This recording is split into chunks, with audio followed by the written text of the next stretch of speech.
Believe it or not, I can trace the Jackson family all the way back to the year 992. Sounds crazy, but it's not. Most of that time, my family lived in England, where they kept meticulous birth, marriage, and death records. So it wasn't as hard as I thought it would be. I discovered they were originally Norman from the Normandy region of France, and they came over with William the Conqueror in the Battle of Hastings in 1066. They settled there and stayed in England until about 1630.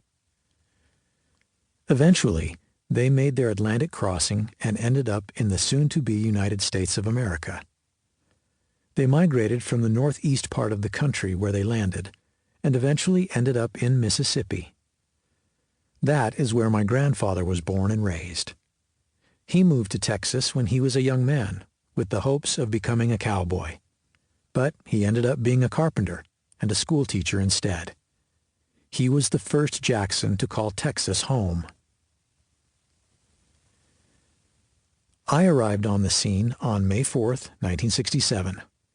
I was born in Lubbock, Texas, but lived in Levelland, a tiny little town in Hockley County, mostly comprised of rural cotton farmers and folks who work in the oil and gas industry.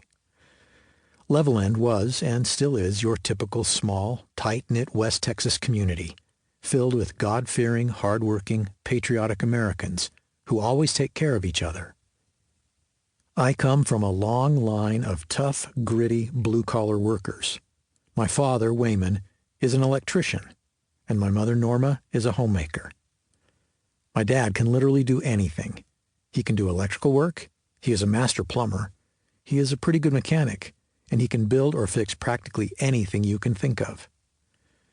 He owned an electrical business with his twin brother, Raymond. The two of them were affectionately referred to by everyone in town as the Jackson brothers or the Jackson twins.